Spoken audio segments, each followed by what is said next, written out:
नवीन शैक्षिक सत्र पर कक्षा 9 के छात्रों को मैं बधाई देता हूं, शुभकामनाएं देता हूं कि हमारे इन नवनिहालों का उत्तरोत्तर भविष्य मंगलमय हो, सुपथगामी बने, सुयश के भागी बने। प्यारे बच्चों, भारतीय संस्कृति में माता पिता की और गुरुजनों की विशेष महत्ता बताई गई है।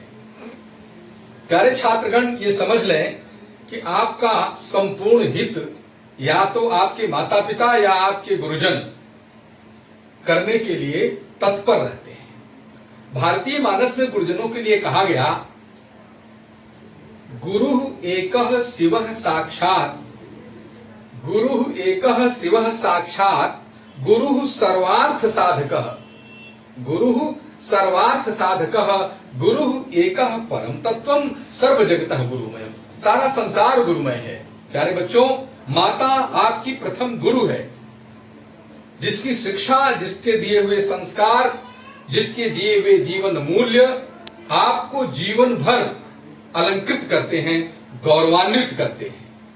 माता पिता के दिए हुए संस्कारों को, गुरुजनों के द्वारा दिए हुए संस्कारों को यदि आपने आत्मसात कर लिया, अपनी ज्ञानेंद्रियों और अपनी कर्मेंद्रियों में उनको समाहित कर लिया, तो आप यह मान लें कि संसार में आपको उन्नति पथ पर जाने से कोई भी रोक नहीं सकता। आइए, नवीन शैक्षिक सत्र का प्रारंभ हो चुका है। आप पिछली कक्षा से कक्षा 9 में आए हैं। अब आपका कोर्स, आपका पाठ्यक्रम पिछली कक्षाओं की तुलना में व्यापक और विस्तृत है। तो इसलिए आप सबसे पहले यह समझ लें, और यह भी एक गौरव की बात है कि माध्यमिक शिक्षा परिषद उत्तर प्रदेश का मुख्यालय प्रयागराज में है। त्रिवेणी के इस पावन भूमि पर कलकल निनादिनी मां गंगा और श्यामवर्णा मां यमुना के तट पर अवस्थित यह प्रयाग नगरी संपूर्ण उत्तर प्रदेश के माध्यमिक विद्यालयों के प्रशासन, उनका निरीक्षण, उनका पर्यवेक्षण, उनकी परीक्षा व्यवस्था, संपूर्ण व्यवस्थाओं का जो दायित्व है वो इसी परिषद के द्वारा निर्वहन किया जाता है। माध्यमिक शिक्षा परिषद उत्तर प्रदेश ने अपने विद्यार्थियों के लिए एक वैज्ञानिक और समर्थ तथा सक्षम पाठ्यक्रम उपलब्ध कराया है, जिससे हमारे विद्यार्थी आगे चलकर विभिन्न प्रतियोगी परीक्षाओं में और जीवन के विभिन्न क्षेत्रों में सफल होने के लिए इसका सम्यक उपयोग कर सकेंगे। आइए, कक्षा 9 के पाठ्यक्रम पर और उसके अंकभार पर थोड़ी सी चर्चा कर लें। प्यारे बच्चों, मैं समझता हूं कि यह विकास का प्रतिफल है कि आज का माध्यमिक शिक्षा परिषद का पाठ्यक्रम और अंकभार पूरी तरह वैज्ञानिक है। हमारे विद्यार्थी यदि थोड़ा सा सजग रहकर पाठ्यक्रम के सापेक्ष अंकभार को देखते हुए अपनी तैयारी करेंगे, तो वो हिंदी जैसे विषय में भी 95, 98, 99% अंक प्राप्त कर सकते हैं। ये मैं विश्वास के साथ कह रहा हूं। प्यारे बच्चों, कक्षा 9 का जो पाठ्यक्रम है आपका, वो हिंदी गद्य के विकास। अब हिंदी गद्य का विकास जो है, ये एक बहुत व्यापक और विशाल परिक्षेत्र है, पर परिषद ने आपको केवल भारतेंदु युग और द्विवेदी युग पढ़ने के लिए आपके पाठ्यक्रम में शामिल किया। यानी आप ये सुनिश्चित हो लीजिए कि हिंदी गद्य के विकास में आपको केवल भारतेंदु युग और द्विवेदी युग को ही पढ़ना है। शेष जैसे शुक्ल युग, शुक्लोत्तर युग, स्वातंत्र्योत्तर युग, इनसे आपको कक्षा 9 के पाठ्यक्रम के लिए कोई लेना देना नहीं है। इसी प्रकार से पद्य के संदर्भ में हिंदी साहित्य के इतिहास में आप देखें तो आदिकाल, भक्तिकाल, रीतिकाल और आधुनिक काल, ये 4 काल आपको देखने को मिलेंगे। इन चारों का काल विभाजन भी आपको देखने को मिलेगा, पर कक्षा 9 में केवल 2 कालों से संबंधित तैयारी आपको करनी है, आदिकाल और भक्तिकाल। शेष 2 कालों से आपका कोई अभिप्राय नहीं है। बच्चों, जब हम लोग पढ़ते थे तो इस तरह की व्यवस्था परिषद द्वारा नहीं थी, हमें पूरा पाठ्यक्रम पढ़ना होता था। पर यह आपके लिए सौभाग्य का विषय है कि आपका पाठ्यक्रम और अंकभार निश्चित है। प्यारे बच्चों, हिंदी गद्य के विकास यानी भारतेंदु युग और द्विवेदी युग के लिए 5 अंक और पद्य में आदिकाल और भक्तिकाल के लिए 5 अंक, यानी कुल 10 अंक निर्धारित किया गया है। आपको ये पता होना चाहिए और पता होगा भी, नहीं है तो आप जान लें कि हिंदी विषय में केवल प्रश्न पत्र होगा, यानी 100 अंकों का एक प्रश्न पत्र होगा, जिसमें 70 अंक आपके पाठ्यक्रम से होंगे और 30 अंकों का आपका टेस्ट होगा। 3 टेस्टों में 10 अंक आपके आंतरिक मूल्यांकन के आधार पर आपके विषय अध्यापक आपके विद्यालय द्वारा आपको दिया जाएगा। इन 70 अंकों में 10 अंक आपको कहां मिला? भारतेंदु युग, द्विवेदी युग, आदिकाल और भक्तिकाल। ये 4 चीजें आप पढ़ लें तो आप 10 अंक के स्वामी हो गए। बिल्कुल गणित की तरह आपको अंक मिलेंगे। और इस पर भी बहुविकल्पीय सवाल या अति लघु उत्तरीय सवाल ही पूछे जाते हैं। यह भी एक विशेष बात है।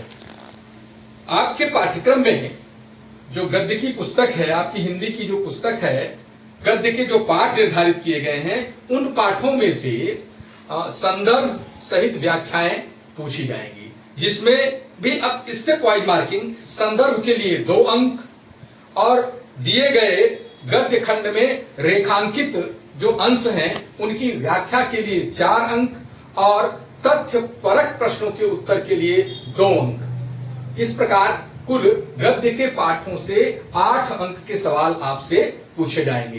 प्यारे बच्चों, यद्यपि आपको तैयारी संपूर्ण रूप से करनी है, पर कदाचित समय की कमी के कारण या अन्य किसी अन्यथा की स्थिति में समय कम मिलता है, तो आप यदि किसी गद्य पाठ का संदर्भ भी लिख देते हैं तो 2 अंक आपको प्राप्त होंगे। व्याख्या लिखते हैं तो 4 अंक उस पर। यह एक विशेष बात हो गई। पहले ऐसा नहीं था। पहले संपूर्ण पर 1 अंक निर्धारित था, उस पर मूल्यांकन करता शिक्षक स्वतंत्र होता था। पर आज मूल्यांकन करता शिक्षक के सामने संदर्भ के लिए 2 अंक, रेखांकित अंशों की व्याख्या के लिए 4 अंक और तथ्य परक प्रश्नों के उत्तर के लिए 2 अंक निर्धारित कर दिए गए। पद्य पाठों के लिए संदर्भ के लिए 2 अंक, पद्य की व्याख्या के लिए 4 अंक और काव्य सौंदर्य के जो तत्व हैं उसके लिए 2 अंक। इस प्रकार कुल 8 अंक निर्धारित किए गए हैं। आपकी पुस्तक में, सहायक पुस्तक जो संस्कृत के पाठ हैं, उसमें संस्कृत के गद्यांशों से अथवा आपकी पुस्तक में दिए गए श्लोकों का संदर्भ सहित अनुवाद। ध्यान रहे, व्याख्या और अनुवाद में अंतर है। व्याख्या करने में आप स्वतंत्र होते हैं। आप भाव साम्य पर विषयों से संबंधित उदाहरण देकर अपनी व्याख्या को रुचिकर, बोधगम्य और अर्थपूर्ण बना सकते हैं। पर अनुवाद में आपको ज्यों का त्यों करना होता है। इसके लिए आपके अंक भार जो हैं वो संदर्भ के लिए 1 और अनुवाद के लिए 4 अंक, कुल 5 अंक सहायक पुस्तक से आपको ये प्राप्त होंगे। एकांकी यानी नाटक का संक्षिप्त रूप। आपके यहाँ एकांकी, बड़ी सुंदर एकांकी कक्षा 9 के पाठ्यक्रम में दी गई हैं, जिनको पढ़ने से व्यवहारिक ज्ञान, सामाजिक ज्ञान, राजनैतिक ज्ञान, राष्ट्र प्रेम जैसी उत्कट भावनाएं शरीर में उत्पन्न होती हैं। मानस पटल में देश के प्रति अगाध स्नेह पैदा होता है। जैसे कक्षा 9 में एक एकांकी का नाम है दीपदान। गौरव का विषय है कि प्रयाग में एक विश्वविद्यालय है जिसका नाम है इलाहाबाद विश्वविद्यालय। इसी में हिंदी डिपार्टमेंट के हेड रहे डॉक्टर राम कुमार वर्मा, उन्होंने इस एकांकी का सृजन किया था। इस एकांकी के एकांकीकार थे। बहुत सुंदर एकांकी है। इसी तरह और भी एकांकियां हैं। तो एकांकी में कथानक, चरित्र चित्रण और तथ्यों पर आधारित प्रश्न पूछे जाएंगे, जिनका अंकभार 3 होगा।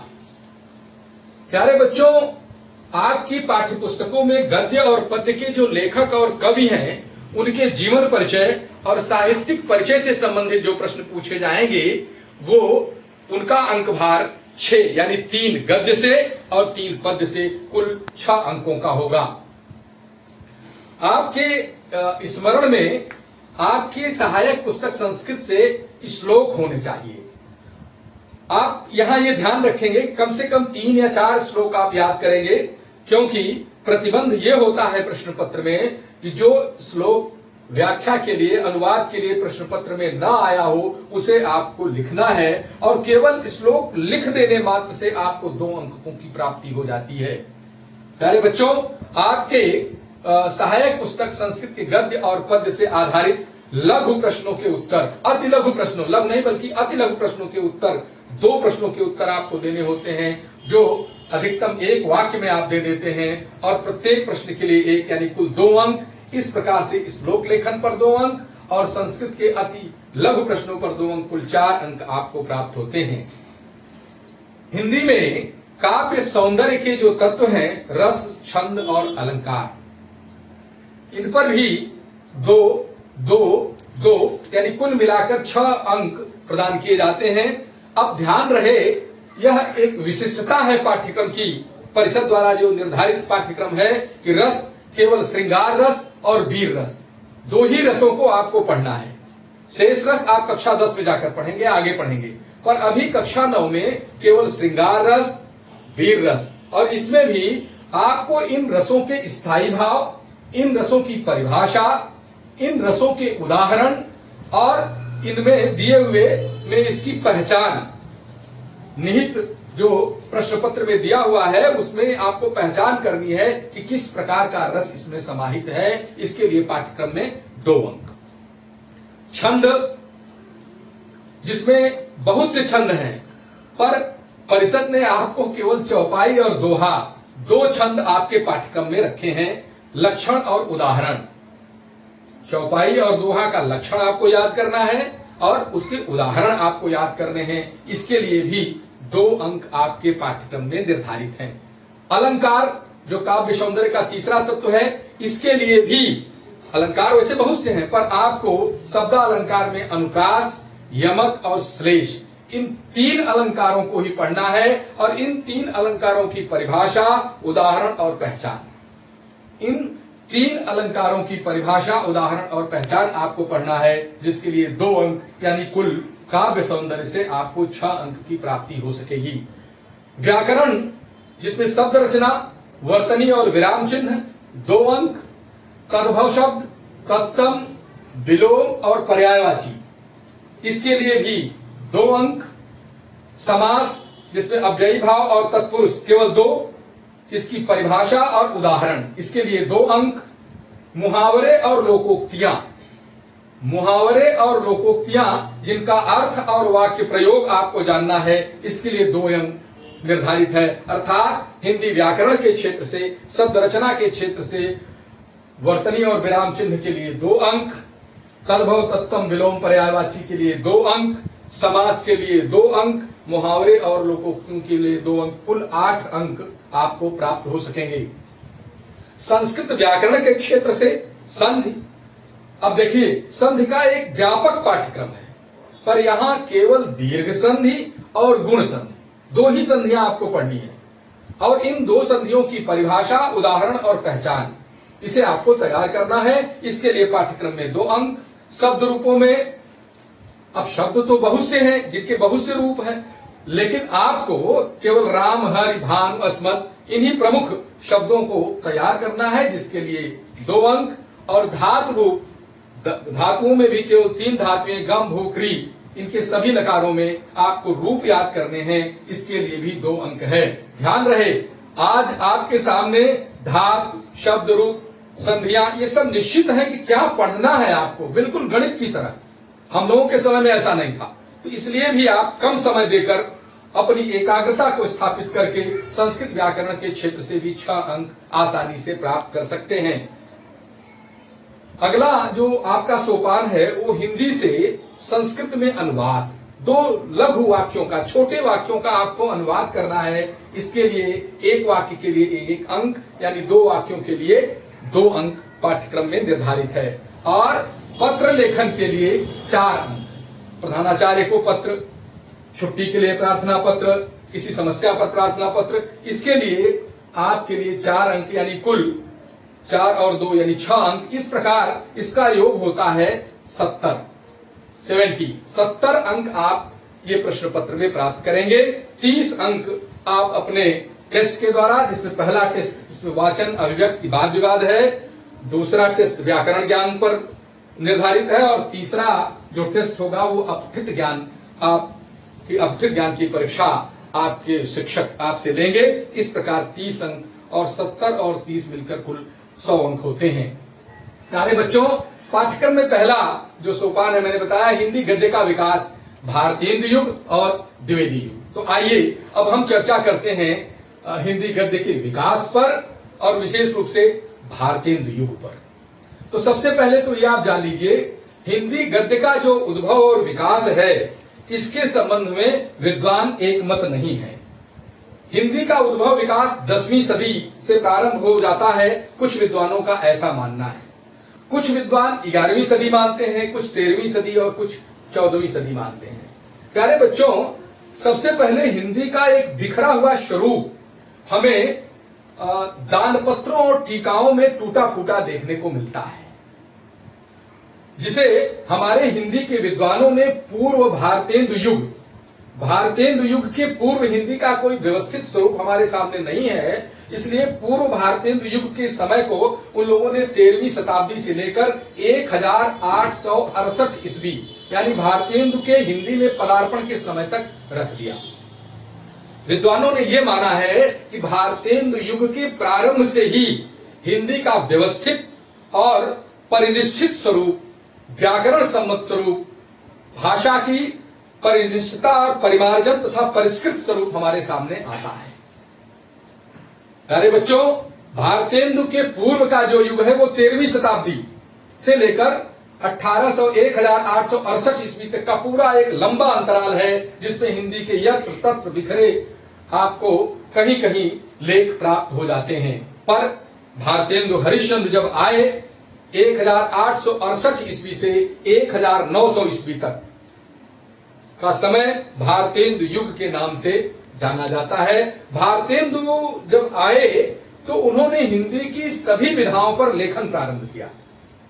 इस समय भारतेंदु के उत्साहवर्धन के कारण, भारतेंदु जी की हिंदी में सक्रियता के कारण एक भारतेंदु मंडली बन गई, जिसमें पंडित बालकृष्ण भट्ट, प्रताप नारायण मिश्र, लाला श्रीनिवास दास, खत्री जी, ठाकुर जगमोहन सिंह, राधाचरण गोस्वामी, अंबिका दत्त और दुर्गा प्रसाद मिश्र जैसे महत्वपूर्ण नाम लिए जा सकते हैं। श्रेष्ठ निबंधकार के रूप में बालकृष्ण भट्ट और प्रताप नारायण मिश्र, उपन्यास के क्षेत्र में लाला श्रीनिवास दास, कहानी के क्षेत्र में अंबिका दत्त जैसे पुरोधा हिंदी के क्षितिज पर भारतेंदु युग में प्रकट हो गए थे। भारतेंदु जी स्वयं पत्र पत्रिकाओं का प्रकाशन करते थे, सबको आगे उत्साहित करते थे कि आप कार्य करें।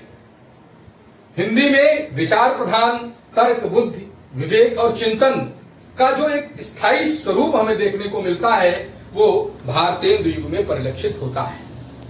तो प्यारे बच्चों, भारतेंदु युग में जितनी विधाएं हैं हिंदी की, लगभग सभी पर हमारे हिंदी साहित्य के पुरोधाओं की लेखनी चली और हिंदी को एक महत्वपूर्ण साहित्य संसार प्राप्त हो गया।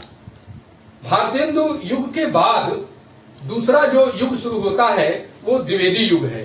द्विवेदी युग का नामकरण हिंदी के एक स्वनामधन्य साहित्यकार, हिंदी के विद्वान आचार्य महावीर प्रसाद द्विवेदी के नाम पर अभिहित किया गया और इसका समय है 1900 ईस्वी से 1922 ईस्वी तक।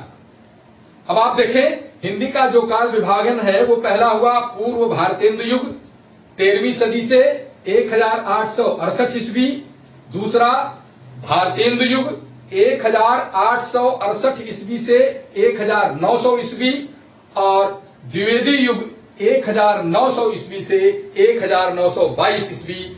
चौथा है शुक्ल युग या छायावाद युग, जो 1922 से प्रारंभ होकर 1938 ईस्वी तक है। यहाँ कुछ विद्वान 1922 के स्थान पर इसे 1919 ईस्वी से ही प्रारंभ हुआ मान लेते हैं।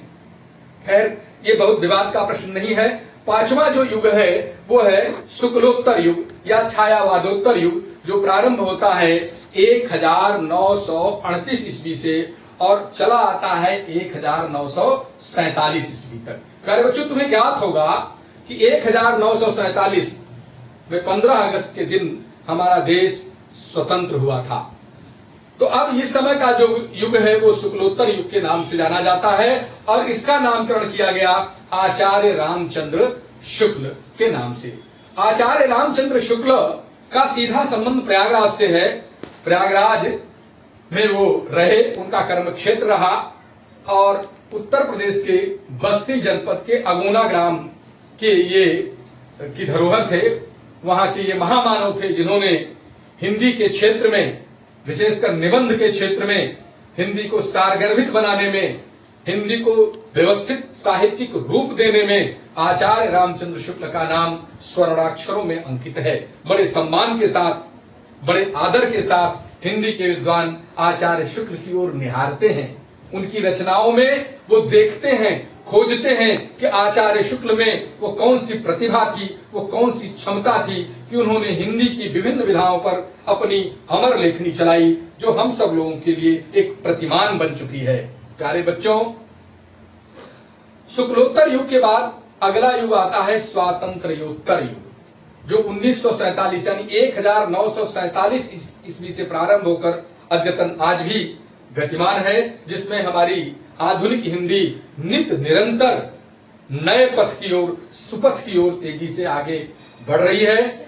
ज्ञान विज्ञान के क्षेत्र में, तकनीकी के क्षेत्र में आज विज्ञान के अनुसंधान का युग हो गया है। तो अनुसंधान के युग में भी, विज्ञान के युग में भी हमारी हिंदी अब पूरी तरह समृद्ध और सक्षम है। तकनीकी ज्ञान के प्रति, भाषा के मानकीकरण के कारण, भाषा के शब्दों के निर्धारण हो जाने के कारण हम गर्व से ये कह सकते हैं कि दुनिया की विभिन्न भाषाओं में हमारी एक महत्वपूर्ण भाषा हिंदी है। तो हिंदी गद्य का जो विकास हुआ, इसके 6 सोपान आपके सामने आए। पूर्व भारतेंदु युग 13वीं शताब्दी ईस्वी से 1868 ईस्वी तक, भारतेंदु युग 1868 ईस्वी से 1900 ईस्वी तक, द्विवेदी युग 1900 ईस्वी से 1922 ईस्वी तक, और शुक्ल युग या छायावाद युग 1922 ईस्वी से 1938 ईस्वी तक, और शुक्लोत्तर युग या छायावादोत्तर युग 1938 ईस्वी से 1947 ईस्वी तक, और स्वातंत्र्योत्तर युग 1947 ईस्वी से अद्यतन या आज तक। प्यारे बच्चों, भारतेंदु युग के संबंध में अगर एक पंक्ति में आपको कहना हो तो आप कह सकते हैं कि भारतेंदु हरिश्चंद्र हिंदी गद्य साहित्य के जनक थे। हिंदी का जो व्यवस्थित स्वरूप आया वो भारतेंदु जी के प्रयासों से आया, भारतेंदु जी के काल में आया। इसलिए हम सभी हिंदी प्रेमियों को भारतेंदु जी के प्रति विनयान्वित होना चाहिए। आइए अब आपके पाठ्यक्रम में भारतेंदु युग के बाद दूसरा युग है द्विवेदी युग, जिसे आचार्य महावीर प्रसाद द्विवेदी के नाम से हिंदी में स्थापित किया गया। आचार्य महावीर प्रसाद द्विवेदी का व्यक्तित्व हिंदी में आप यूं समझ लीजिए, उदाहरण अगर हम दें तो मैं कह सकता हूं श्रीफल या नारियल के समान था। ऊपर से वे बहुत कठोर थे, शब्द अनुशासन के प्रति, हिंदी में व्याकरण के प्रति उनकी निष्ठा बहुत कठोर थी। वे गलतियों को स्वीकार करने के पक्ष में नहीं होते थे, पर उनका हृदय जैसे नारियल की गिरी बहुत कोमल होती है, उसी तरह नए लेखकों के लिए, नए रचनाकारों के लिए उनका हृदय अत्यंत सरस और सुकोमल था। हिंदी के क्षेत्र में आचार्य महावीर प्रसाद द्विवेदी वो पहला व्यक्तित्व है जिसने सरस्वती पत्रिका का संपादन और प्रकाशन का कार्य जब लिया अपने हाथ में, तो एक उन्होंने लेखकों में एक उद्घोष किया कि जो सभी नए लेखक हैं वे टूटी फूसी भाषा में ही सही अपने विचारों को, अपने मन के तर्क को अपनी बुद्धि के आधार पर, अपने विवेक के आधार पर, अपने चिंतन के आधार पर लिखकर आचार्य महावीर प्रसाद द्विवेदी को उपलब्ध कराएं। द्विवेदी जी स्वयं बैठकर उसकी समीक्षा किया करते थे, उसमें सुधार किया करते थे और त्रुटियों पर उन लेखकों का ध्यान आकर्षित करते थे, उन्हें उत्साहित करते थे कि हमें किस प्रकार से हिंदी को व्यवस्थित स्वरूप प्रदान करना है। प्यारे बच्चों, द्विवेदी की ओर जब हम दृष्टिपात करते हैं, यानी 1900 ईस्वी से 1922 ईस्वी तक, तो हम ये देखते हैं कि वास्तव में यह हिंदी साहित्य का जागरण सुधार काल है। वास्तव में द्विवेदी जी का जो युग है, ये 22 वर्षों का, ये हिंदी साहित्य का जागरण सुधार काल है। इसमें हिंदी के क्षितिज पर मुंशी प्रेमचंद, आचार्य रामचंद्र शुक्ल, डॉक्टर श्याम सुंदर दास, सरदार पूर्ण सिंह, पद्म सिंह, चंद्रधर शर्मा गुलेरी जैसे महान व्यक्तित्व हिंदी के क्षितिज पर आए और उन्होंने आलोचना, नाटक, निबंध, कहानी, उपन्यास, जीवनी, संस्मरण, रेखाचित्र और पत्र साहित्य पर अपनी लेखनी चलाई। इस समय तक द्विवेदी युग तक हमारा हिंदी गद्य साहित्य पूरी तरह से समृद्ध हो चुका था और न केवल समृद्ध वरन हिंदी गद्य का जो स्वरूप हमारे सामने आया वो व्याकरण सम्मत स्वरूप आया। व्याकरण से बद्ध रचनाएं हमारे सामने आने लगी। विविध भाषा शैलियों का उद्भव द्विवेदी जी के समय में हुआ और गद्य का परिष्कार, गद्य की जो भाषा है उसका परिष्कार भी हुआ, उसका परिमार्जन भी हुआ। तो बच्चों, आपके पाठ्यक्रम में ये जो 10 अंक है वो हिंदी गद्य के विकास पर 5 अंक और हिंदी पद्य के विकास जिसमें आदिकाल और भक्तिकाल है उसके लिए 5 अंक हैं। अगली कक्षाओं में हम लोग हिंदी पद्य के विकास पर चर्चा करेंगे कि हिंदी पद्य का विकास कैसे हुआ, जिसमें आदिकाल और भक्तिकाल का क्या योगदान रहा, इसकी सामान्य प्रवृत्तियां क्या रही, इसका नामकरण आदिकाल और भक्तिकाल क्यों किया गया, इस संबंध में हम आपसे चर्चा करेंगे अगले पाठ्यक्रम में। प्यारे बच्चों, आज की कक्षा में इस नवीन सत्र में एक बार आप सबको पुनः बधाई, शुभकामनाएं कि आप नई कक्षा में आए हैं। आप अपनी इस कक्षा में अपने पाठ्यक्रम में प्रवीण हो, पारंगत हो, आपका ज्ञान, आपकी क्षमता संवर्धित हो, इसी आशीर्वाद के साथ मैं आज की कक्षा का समापन करता हूं। अगली कक्षा में हम लोग हिंदी पद्य के विकास पर चर्चा करेंगे। धन्यवाद।